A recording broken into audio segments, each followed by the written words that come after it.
Welcome back to guys my YouTube channel में। आज आपको एक एक्स्ट्रा पावर की हैमर मशीन है जिसे रिपेयर करना बताऊंगा। वो चल नहीं रही है, क्या इश्यू हो सकता है। सबसे पहले आप मेन डोरी को चेक करें। मेन डोरी चेक करने के बाद में आपको करना है स्विच चेक। स्विच चेक करने के बाद में आपको करना है कार्बन होल्डर। कार्बन होल्डर के बाद में भी अगर आपकी मशीन नहीं चलती है तो फिर आपको मशीन को खोलना है और खोलने के बाद में आपको बीच में से उसको करके और फील्ड चेक करनी है। फील्ड देखने के बाद में आपको आर्मेचर चेक करना है। तो स्टेप बाय स्टेप आपको पूरा काम बताऊंगा। मैंने अभी सबसे पहले स्विच सभी को चेक कर लिया था मैंने। अब मैं पहुंचा हूँ कार्बन होल्डर पर। तो इसमें कार्बन प्रॉपर है, फिर भी हमारी मशीन नहीं चल रही है। ये देखो कार्बन इसमें प्रॉपर है और इसके नोब भी नहीं जले हुए हैं। और जो इसकी यू पत्ती होती है, यू पत्ती चांद वाली, वो भी रेडी है। तो सबसे पहले मैं इसका करता हूँ सीरीज चेक। सीरीज चेक करने के बाद में नीचे वाले देखो कॉर्नर पे मैं एक लीड को लगाता हूँ, इसके पास वाले पे चेक करता हूँ तो हमारी लैंप जल रहा है, बट दूसरे पे हमारा लैंप नहीं जल रहा है। तो हमें पता चला है कि हमारी फील्ड प्रॉब्लम है, क्यों आर्मेचर में हमें किसी प्रकार का कोई इश्यू नहीं लग रहा है। तो सबसे पहले मैं आगे वाले पार्ट्स के सभी नटों को खोल लेता हूँ।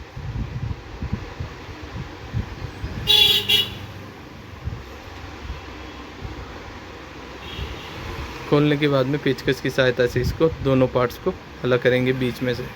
ये बीच में से करने के बाद में हमारा ये देखो आर्मेचर बिल्कुल प्रॉपर रेडी है, बट फील्ड में कुछ किसी प्रकार का इश्यू बता रहा है। आगे दो नट केप उतारने के बाद में दो नटों को खोलेंगे, जिससे हमारी फील्ड आसानी से बाहर आ जाएगी। दोस्तों, सभी प्रकार की ड्रिल मशीन में एक ही प्रकार का सिस्टम होता है। कुछ बॉडी चेंजेस होती है और कुछ आरपीएम में हैवी होती है। बाकी फील्ड को खोलने के लिए दो नट लगे हुए होते हैं किसी में। ये मैं बैक लीड को निकाल लेता हूँ। निकालने के बाद में ये मैं यू पत्ती को भी साइड में कर देता हूँ पेचकस की सहायता से आसानी से। मैं हल्का सा इसको पीटने के बाद में ये हमारी फील्ड बैक करके ये बाहर निकल गई। उल्टा करके मारने पे दोस्तों हमारी फील्ड आसानी से बाहर निकल जाती है। और ये देखिए यहाँ पे मुझे कुछ फॉल्ट दिखा है। हमारा ये कार्बन होल्डर का ल्यूज हो और ये चल भी चुका है। ये देखो, अब मैं आपको कम्प्लीटली इसको खोल के बताता हूँ किस वजह से ये हमारी 226 एम्बर चल नहीं रही थी। तो ये देखो जला हुआ है। तो आप सॉकेट को चेंज कर दें।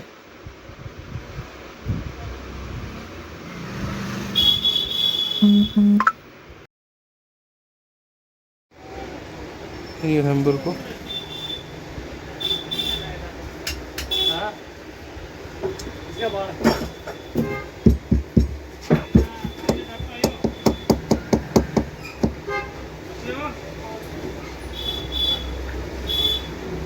अब हम फील्ड को वापस सेट करेंगे।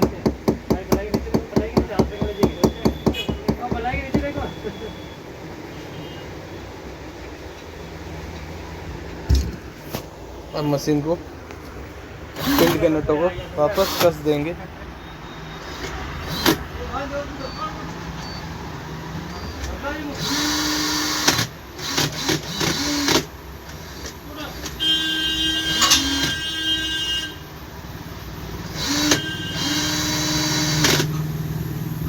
ये हमारी फील्ड सेट हो गई है।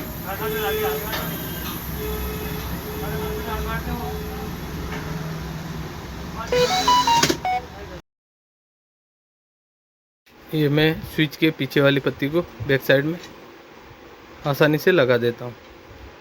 तो दोस्तों, आगे वाली लीड्स कार्बन होल्डर लगाने के बाद में लगाएं आप। दोस्तों ध्यान रखें, लगाते समय कोई पिन लूज ना रहे। अगर लूज रह रही है पिन तो कृपया लीड्स को या पिन को चेंज कर दें। ये मैं एयर कैप लगाता हूँ।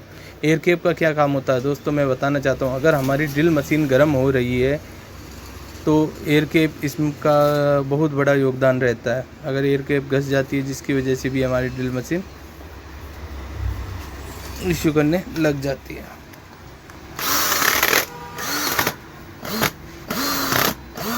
इसको कस देता हूँ।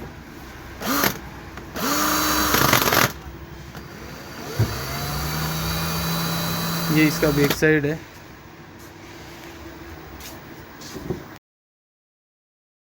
ये बैक साइड में यहाँ पत्तियाँ लगा के कंप्लीट करने के बाद में होल्डर को हमेशा दोस्तों सदैव मिड पॉइंट में रखें।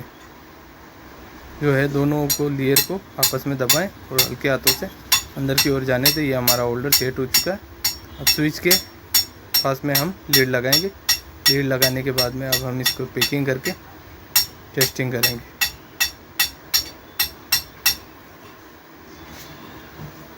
एक बार पैकिंग होने के बाद में टेस्टिंग करें, उसके बाद में स्क्रू की सहायता से मशीन को वापस कस दें। ये हमारी हो चुकी है। एक बार मैं टेस्टिंग करना बताऊंगा आपको।